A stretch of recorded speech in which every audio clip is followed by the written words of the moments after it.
Tener el gusto de presentar otro de mis libros favoritos que yo he escrito.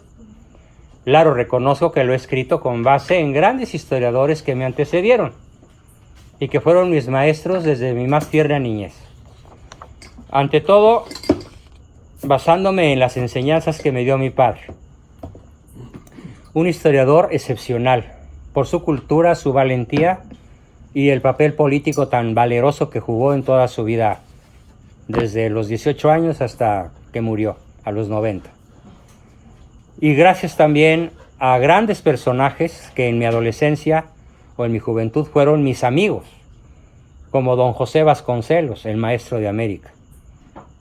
El hombre más culto, más genial de la historia de México, en el mundo de las letras, fue el maestro de América, don José Vasconcelos.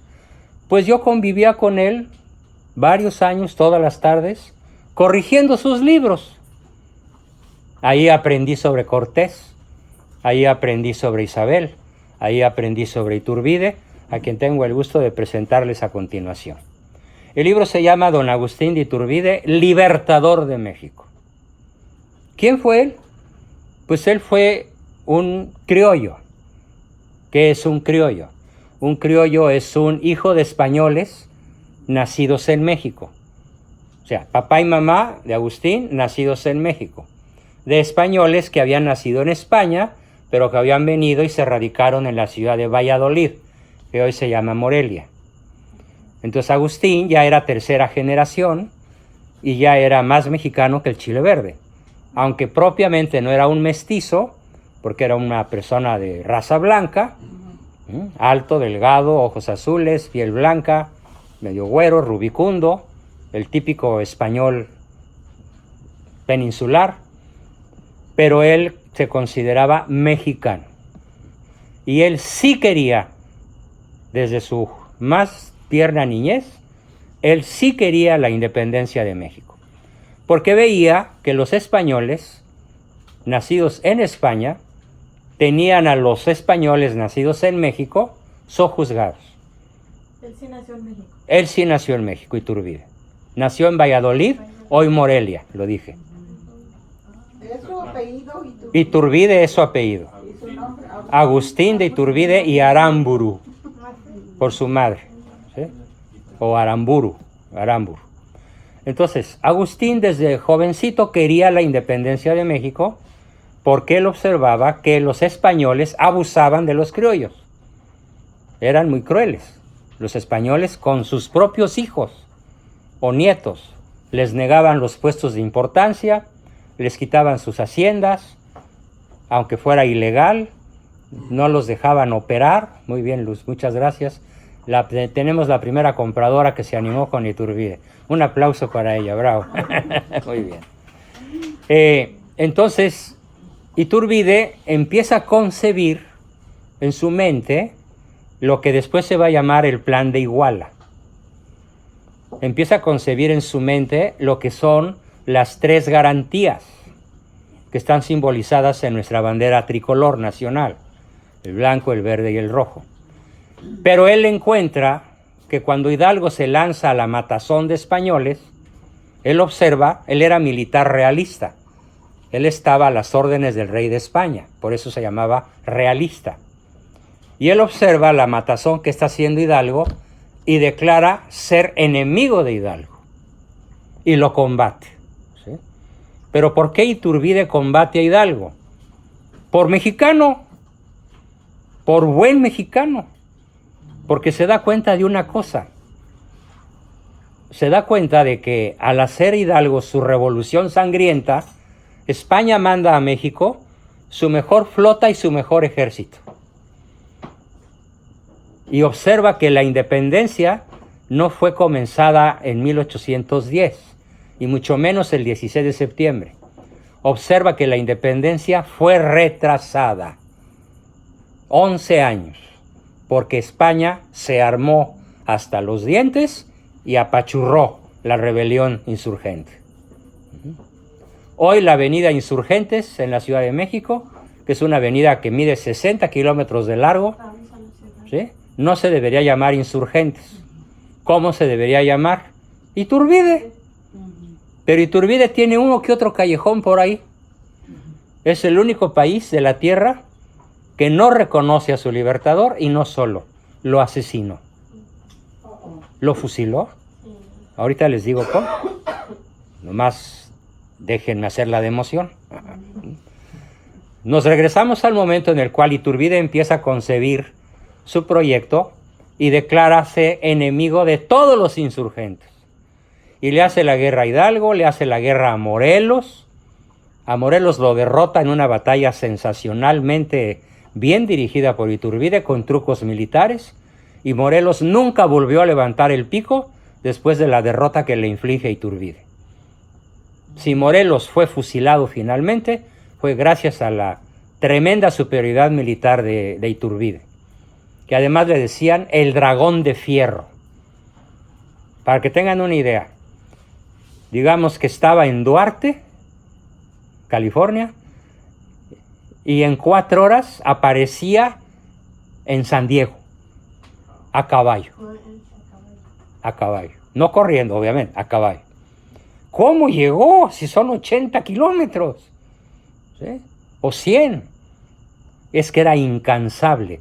Llegaron a pensar que el caballo y el caballero formaban un solo cuerpo. Los indígenas que lo veían montar. Pero no se explicaban cómo podía aguantar tantas horas en los lomos de un caballo y hacer guerra relámpago. Pero que además sus jinetes lo seguían. No, Iturbide, no, hombre, va a llegar en 5 días, duérmanse tranquilos. Y les caía esa noche. ¿Sí? Tómenla. Y los aniquilaba. Eso sí, cuando se rendían, respetaba su vida. ¿Ya se rindieron? No los fusilen, no los maten. Prohibido el pillaje, prohibido el asesinato. Entonces la primer gran virtud de Iturbide,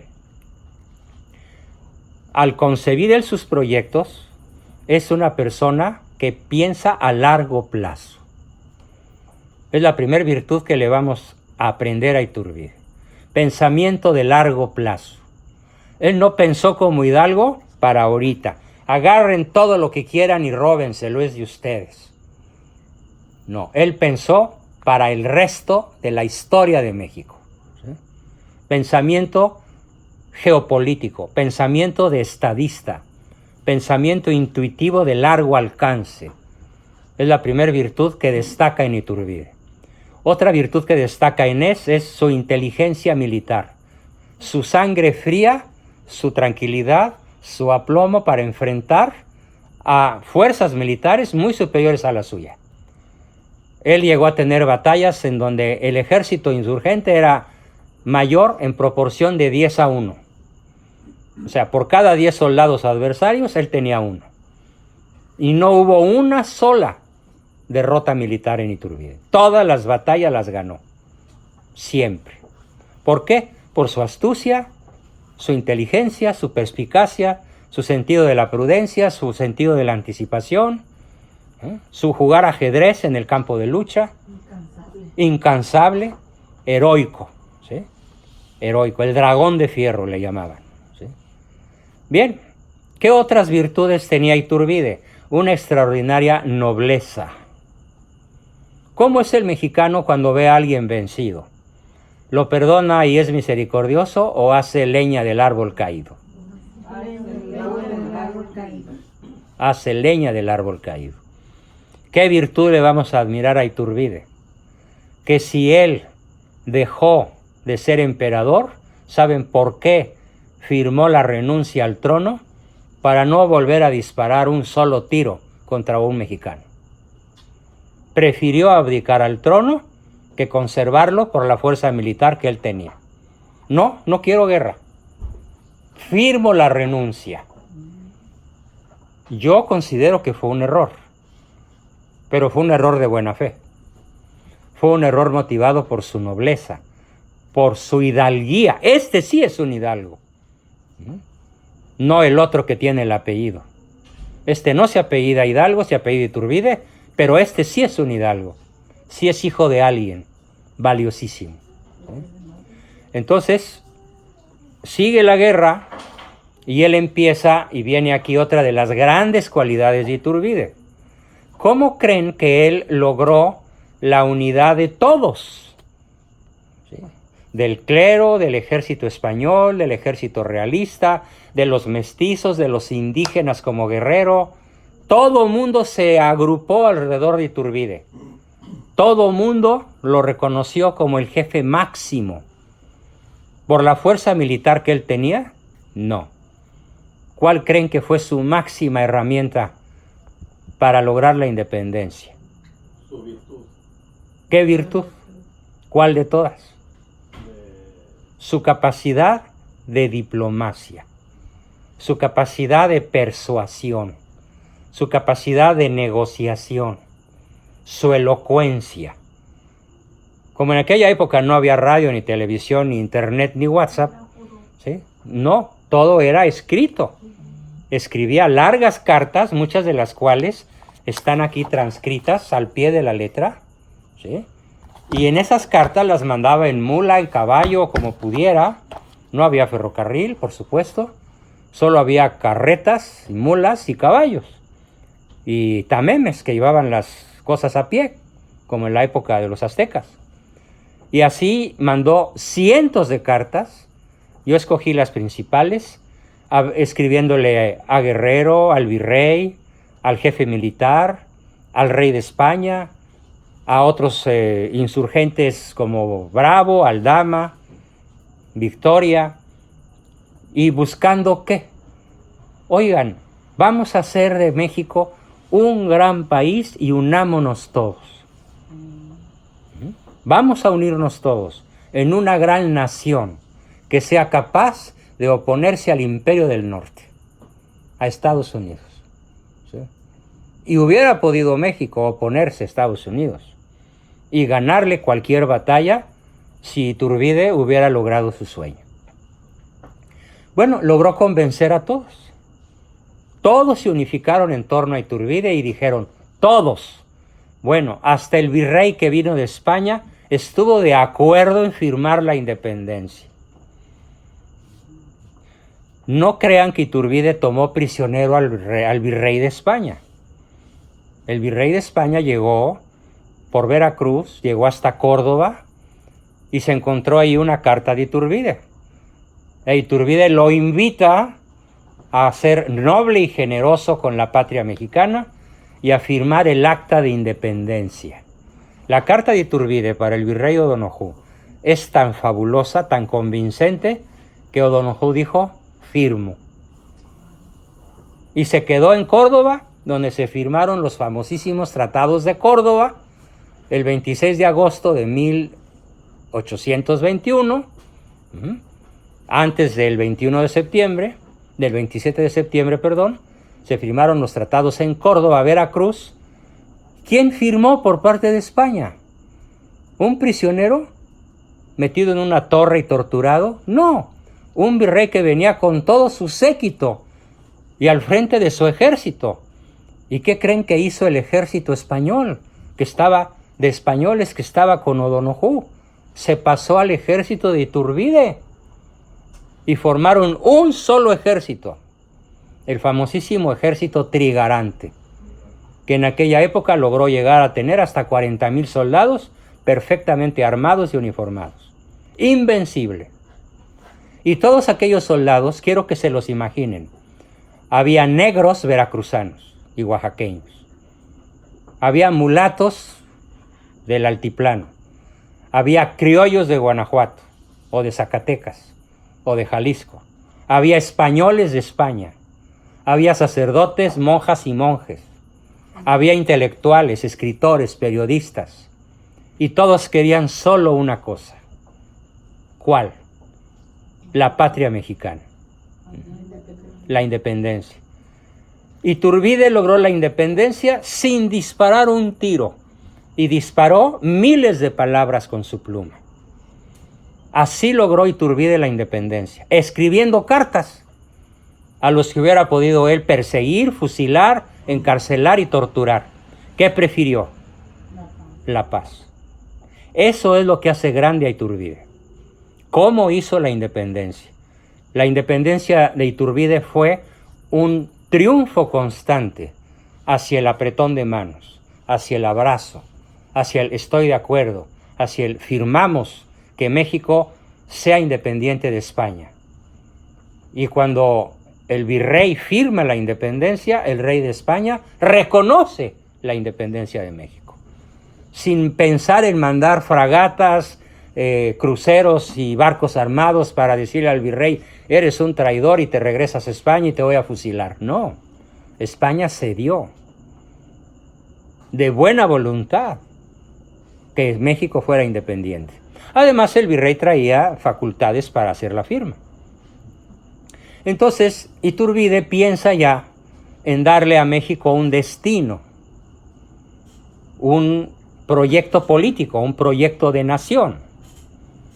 Y es para lo cual escribe su famosísimo Plan de Iguala, en la ciudad de Iguala, Guerrero, donde todavía celebran esto, y es probablemente una de las poquísimas partes de México en donde esto que estoy contando se conoce. Los viejos lo conocen bien, ¿sí? Los niños ya no. Nunca se los han explicado y a los viejos se les ha prohibido que cuenten la verdadera historia que yo les estoy contando. Entonces, en Iguala, Iturbide concibe el Plan de Iguala, que tiene 3 garantías. ¿Cuáles son esas 3 garantías? La garantía verde, la garantía blanca y la garantía roja. ¿Qué significa cada uno de los colores? No significan el verde de la marihuana, el blanco de la cocaína y el rojo de los 25,000 muertos que va con el peje. ¿Sí? Aunque bien podrían significar hoy si la modernizamos, ¿no? Marihuana, cocaína y sangre. Pero ¿cuál es el proyecto original de Iturbide? El que está en el Plan de Iguala y el que está explícitamente escrito en los tratados de Córdoba. No, la independencia, el verde. La religión católica apostólica romana con exclusión de toda otra religión, el blanco. Pero así dice el acta, ¿eh? Así dice, religión católica apostólica romana con exclusión de toda otra creencia. México era una nación católica oficialmente, desde el emperador hasta el último chalán. Por lo tanto, ¿qué hubiera sido, cómo hubiera sido el reino de México? El paraíso, con la Virgen de Reina y Cristo Rey de Rey, ¿sí? Con un orden social en donde el indígena más humilde tenía los mismos derechos que el español más rico y era tratado con la misma dignidad y consideración que cualquier otro ser humano, porque ese era el decreto que ya tenía 300 años o más, lanzado por la reina Isabel y por todos los reyes españoles de aquella época, Felipe II, Carlos V, etc. Entonces, hubiera sido otro México. Pero ¿quién metió la cola? La masonería. Cuando un militar, un coronel del ejército trigarante, después del 27 de septiembre, que es la entrada triunfal de Iturbide a la Ciudad de México, y que todos los periodistas de la época describen ese día como el más feliz en la historia de la nación mexicana. El día más feliz de nuestra historia. El día en que entra Iturbide, sin disparar un tiro, a la Ciudad de México y es recibido en triunfo por su 500,000 de habitantes, o más. ¿Sí? Y viene el Te Deum en catedral y luego a los pocos días a alguien se le ocurre declararlo emperador. Él no quería, pero finalmente la tropa se impone y lo hacen emperador y lo visten de emperador, como lo vemos en la foto que presenté. ¿Eh? Así es como él asume ser emperador de México. Entonces, ¿qué pasó con la masonería? Pues inmediatamente salieron a Estados Unidos, a Nueva Orleans, a Nueva York, a Austin, ¿sí? A Los Ángeles, a todas las ciudades que todavía eran mexicanas del sur, todas eran mexicanas. O sea, en Los Ángeles había un alcalde español, para que se entienda. Si vieron la película del Zorro, con Banderas, ¿sí? Peliculón, la serie del Zorro, ¿quién manda en Los Ángeles? Pues España, ¿sí? ¿Y qué pasa cuando Iturbide declara la independencia? Izan la bandera de México, bajan la de España y suben la de México, en Los Ángeles, concretamente en la ciudad de Sacramento, y en San José, y en todo California, ¡viva México! Y no dicen muera España, porque España reconoce la independencia de México, ¿sí? Y lo mismo pasa en Texas, en Austin, que era la capital, que se llamaba Agustín, ¿sí? Lo mismo pasa en Alburquerque. Alburquerque es un apellido español, y así se llama la capital de Nuevo México, Alburquerque, ¿sí? Bueno, entonces, en todo el sur de Estados Unidos, ¡viva México! Quiero que se imaginen eso, cómo era el imperio de Iturbide. Geográficamente hablando, es el imperio, el tercer imperio más grande de toda la historia. Más grande que Roma, más grande que Grecia. Entonces, en ese imperio, empiezan los masones a agarrar sus caballos, sus carretas, corren hacia el norte, a decirle al presidente yanqui, masón, que aguas con México, porque al sur de Estados Unidos está creciendo una nación más poderosa que Estados Unidos, y además, para el colmo, católica, cosa inadmisible para la masonería, porque la masonería fue fundada en diferentes épocas, primero por Salomón, después por Hiram Abud, en el año 43, después en la Revolución Francesa, fue fundada con un solo fin. ¿Cuál? Destruir a la Iglesia Católica. Arrancar del corazón de la humanidad el amor a Cristo.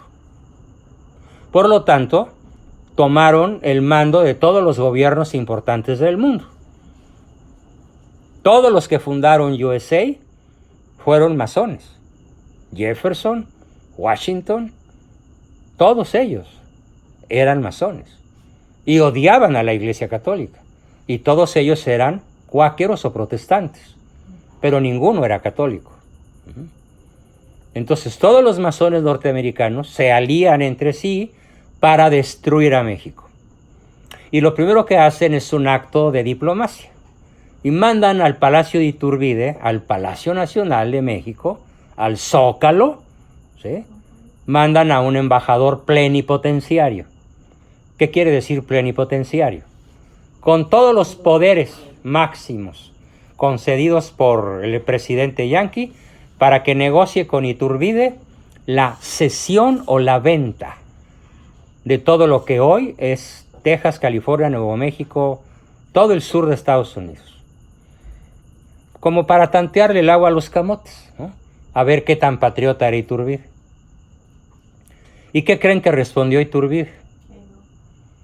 Pero les dijo, mire usted, señor embajador, con todo respeto para usted y su presidente, el territorio nacional mexicano ni se hipoteca, ni se vende, ni se regala. ¿Y qué pasa si los invadimos? Pues nos defenderemos con la sangre del último de sus hijos. Váyase usted. Entonces Poince recurrió al dinero. E Iturbide le dijo, ni con todo el oro del mundo me va a hacer cambiar de opinión. Pero entonces Poinsett, como buen masón, sabía que en México había masones que estaban listos para recibir el oro masón. ¿Con quién creen que fue? Con Santana, con Antonio López de Santana, que iba a ser 11 veces presidente. Le ganó a Juárez por 5. Entonces va con Santana, que era comandante en Veracruz, y le dice, ¿cuántos millones quieres por rebelarte contra Iturbide? Pero es que es mi emperador, a ver si sigues diciendo lo mismo después de recibir esa talega. No se sabe cuánto le dio, pero lo forró de oro.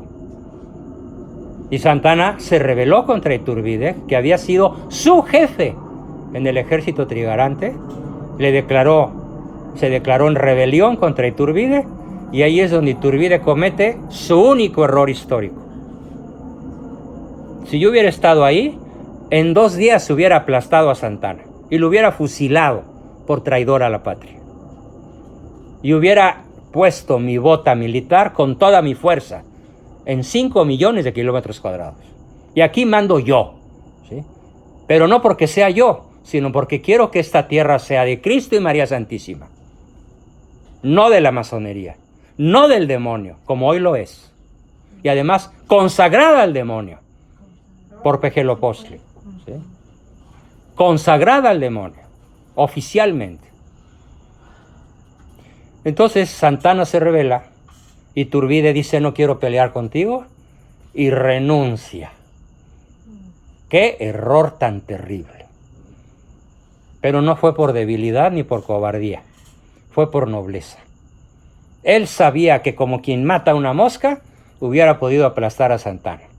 Pero Iturbide dijo, no quiero tener un trono sobre la sangre de un solo mexicano más. Y se fue a Europa. Agarró a sus 9 hijos, su esposa, se fue a Europa. El gobierno masónico le puso a un espía masón que se hacía pasar por sacerdote. ¿Sí?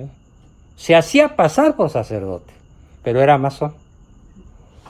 Y lo siguió por todo el viejo mundo y mandaba cartas a los masones de acá, de México. Y en una de esas, Iturbide, estando en Francia y en España, se enteró de que España, Francia e Inglaterra, en vistas de que Iturbide ya no era emperador, ¿sí? De que el gobierno mexicano estaba haciendo agua, ¿sí? Y era masón, y en España y Francia, por fortuna, no gobernaban los masones, sino los católicos, pensaron en invadir México. Iturbide se enteró por sus relaciones con el viejo mundo, ¿y qué creen que hizo? Agarró el primer barquito que pudo, dejó a su familia en Italia y se vino solito a México a ofrecer su espada al ejército mexicano para evitar la invasión de España, Francia e Inglaterra. Pero él no sabía que había orden de aprehensión en su contra. Había sido juzgado en ausencia como traidor a la patria. Eso fue el juicio contra Iturbide. Cuando vean a Iturbide regresar a México, si es que regresa, tómenlo prisionero y fusílenlo de inmediato antes de 48 horas. No hay cosa igual en la historia del mundo. No hay ninguna nación parricida que asesina a su padre como México. Es terrible. Es de las pocas cosas que todavía me arrancan lágrimas de tristeza y de desesperación. Y debo reconocer también que cierto odio hay en mí. Si no odio, sí santa cólera e indignación. Porque los que asesinaron a Iturbide todavía están en el poder. ¿Y cuál fue la acusación que le hicieron? Traición a la patria. Por no vender los territorios nacionales a Estados Unidos. Por prometer que los iba a defender con la sangre del último de sus hijos. Por ser católico. Por eso lo declararon traidor. Por ser católico en un gobierno masón anticatólico. O sea, por los mismos motivos que la chusma pide la libertad de Barrabás y la crucifixión de Cristo. Exactamente por los mismos motivos. Y entonces se rompe el sentido del rojo. El rojo en el plan de Iguala es la unidad de todos los mexicanos. Desde entonces, desde 1824, 18 de julio de 1824, tal vez me equivoco por un par de días en la fecha, pero fue en 1824, aproximadamente en los meses de junio o julio, ahorita lo checo, que es fusilado sin juicio militar. Nadie lo juzgó, simplemente lo agarraron como quien agarra a una cucaracha y la aplasta. O le tira un balazo. Todavía el que lo pesca prisionero, un tal Felipe de la Garza, le dice, oiga, su majestad, señor emperador, usted conserva en México un enorme prestigio, el pueblo lo ama, porque usted dio la independencia. ¿Por qué no toma un piquete de soldados y vamos atravesando las principales ciudades de México, desde Soto la Marina, en Tamaulipas, hasta la capital? Estamos hablando de 1,300, 1,400 kilómetros, casi 1,000 millas, Y cuando lleguemos a México va usted a traer 500,000 de soldados. Y recuperamos el poder. Recuperamos el imperio. Y le damos en la torre a los gringos masones. Iturbide dijo, no, confío en ser juzgado conforme a las leyes humanitarias que yo mismo dejé en este país.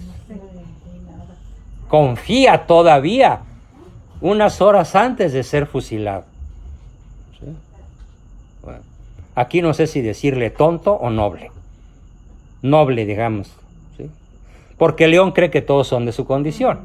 Entonces la persona noble cree que los demás también lo somos.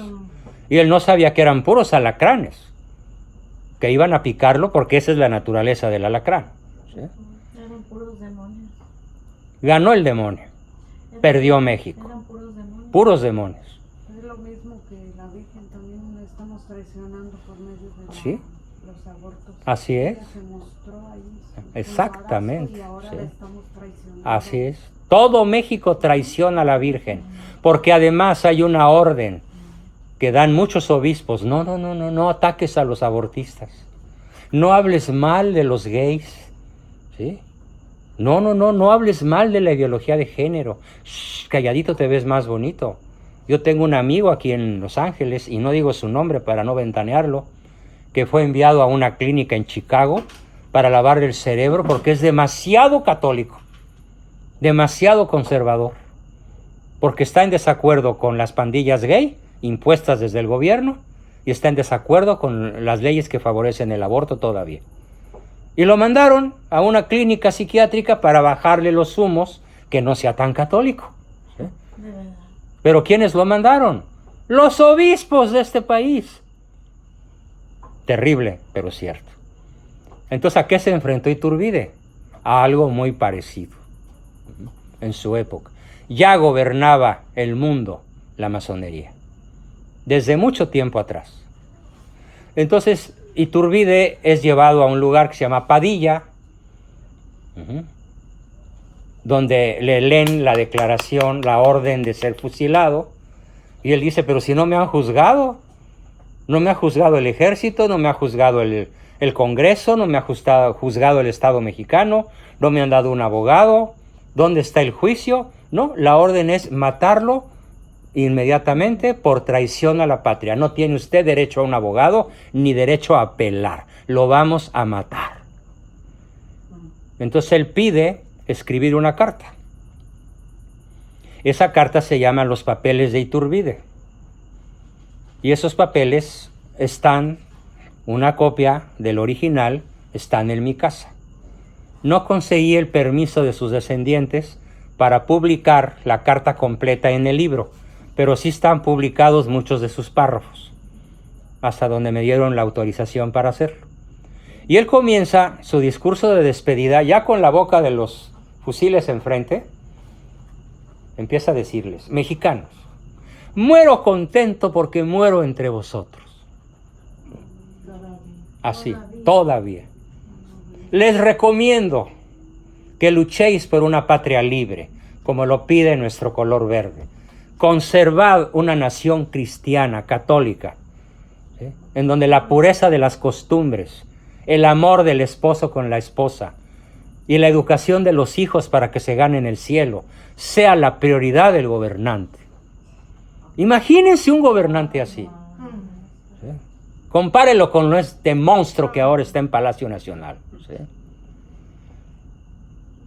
Los soldados lloraban, no querían disparar. Y sin embargo vino la orden, preparen, apunten, fuego. Y murió en la primera descarga.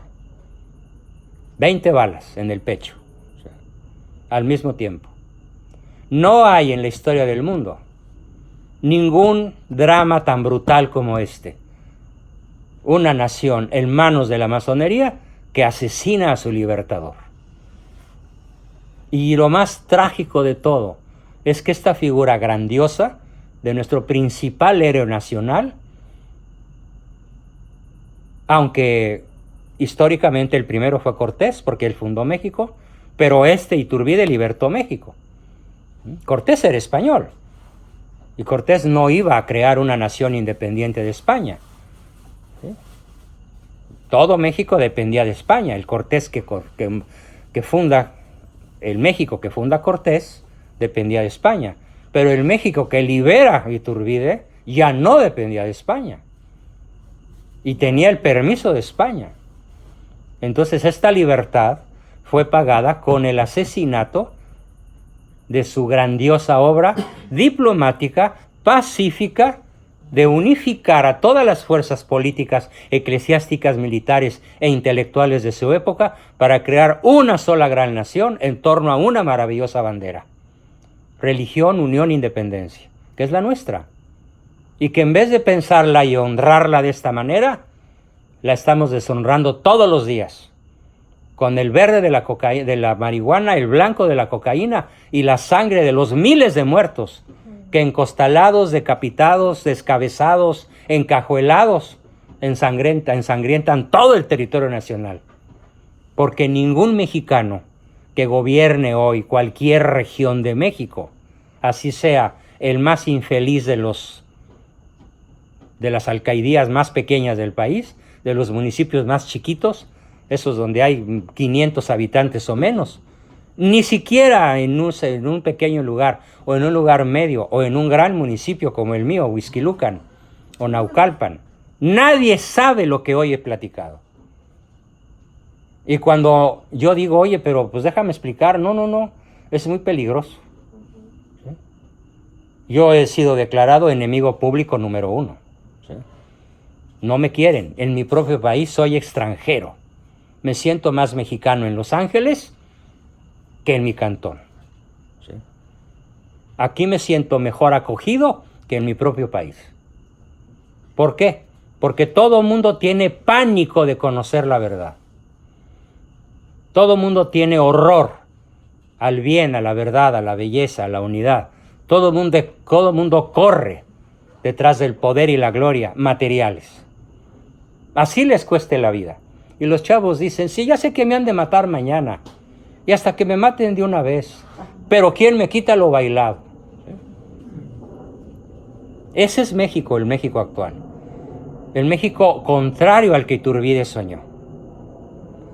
Entonces, esto, mexicanos, no quiero que sea una arenga cuyo entusiasmo les dure unos minutos. Como decimos, año nuevo, vida nueva y costumbres las mismas. No. Por favor, que hoy sea el primer día del resto de su existencia. Que hoy sea el primer día en el cual comiencen a aprender historia. Tengo 14 libros, van a ser 300, si Dios me da vida.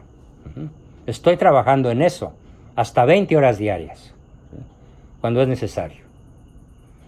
Que este esfuerzo por dar a conocer la historia de mi país sirva ¿para qué? Para 3 cosas. Para recuperar la conciencia de su origen. Venimos de las manos de Dios. Para recuperar la conciencia de nuestra identidad. Somos seres racionales. No somos seres para darle alegría al cuerpo. Somos seres para salvar nuestro espíritu. Y somos seres para llegar al destino final, que es el conocimiento y la posesión de Dios. Y esas 3 cosas es lo que más nos han arrancado de la conciencia nacional al hacernos creer que los héroes son Juárez, Hidalgo, Cárdenas, Madero, Villa, Zapata, Carranza, que ¿qué tienen todos ellos en común? Todos son asesinos. Y claro, todos son masones. Entonces yo quiero que todos los mexicanos conozcan a nuestros verdaderos héroes. Iturbide, José Joaquín Herrera, Miguel Miramón, en su parte final, Porfirio Díaz, y párenle de contar. No hay más de 4. Claro, están los héroes desconocidos, los que no están en los libros de historia porque no hicieron nada extraordinario. Ese héroe mexicano que todavía trabaja, que todavía cree, que todavía procura la unión de su familia, que todavía procura aprender. ¿Y dónde está ese mexicano? En estos momentos, aquí, en la persona de cada uno de ustedes. Bien, amigos, muchísimas gracias por soportar esta filípica con tal atención. Muchas gracias.